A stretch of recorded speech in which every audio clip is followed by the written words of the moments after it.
നമസ്കാരം, ഞാൻ രതീഷ് രാജൻ.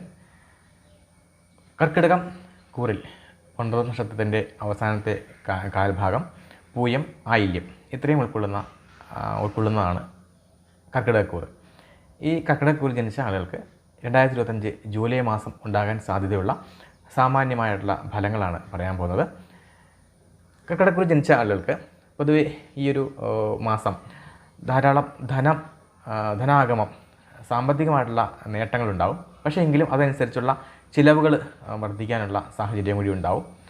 തൊഴിൽ രംഗവുമായിട്ട് ബന്ധപ്പെട്ട്, കർമ്മരംഗവുമായിട്ട് ബന്ധപ്പെട്ടിട്ടുള്ള ധാരാളം പുരോഗമനങ്ങളും സാമ്പത്തിക നേട്ടങ്ങളുമൊക്കെ ഇവർക്ക് ഉണ്ടാവും.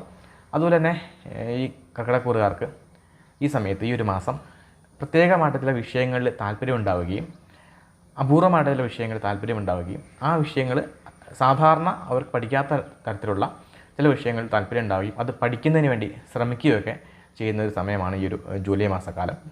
അതുപോലെ കണ്ണുമായിട്ട് ബന്ധപ്പെട്ടുള്ള വിഷയങ്ങൾ, കണ്ണിന് നേത്ര രോഗങ്ങൾ ഉണ്ടാകാനുള്ള സാധ്യതയുണ്ട്.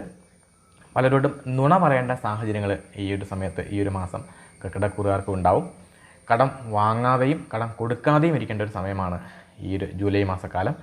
ഏകാഗ്രത നഷ്ടപ്പെടാനും അതുപോലെ ഉപാസന ചെയ്യുന്നവർക്ക് ഉപാസനയിൽ ഭംഗം വരാനും പ്രാർത്ഥനകളും ജപങ്ങളും ഒക്കെ നടത്തുന്ന ആളുകൾക്ക് അതിനകത്ത് മുടക്കം വരാനൊക്കെ ഉള്ളൊരു സമയം കൂടിയാണ് ഈ ഒരു ജൂലൈ മാസക്കാലം. ചില മോശംപ്പെട്ട ആളുകളുമായിട്ടൊക്കെ സഹകരിക്കേണ്ട ഒരു സാഹചര്യവും കൂടി ഈ ജൂലൈ മാസത്തിൽ കർക്കിടകക്കൂറുകാർക്ക് ഉണ്ടാവും. ജൂലൈ മാസത്തിൽ കർക്കിടകക്കൂറുകാരുടെ ഈ ദോഷം പരിഹരിക്കുന്നതിന് വേണ്ടിയിട്ട് ഒരു ഗണപതി ഹോമം, നിങ്ങളുടെ പേരിൽ ഗണപതി ഹോമം നടത്തുന്നത് വളരെ നല്ലതാണ്.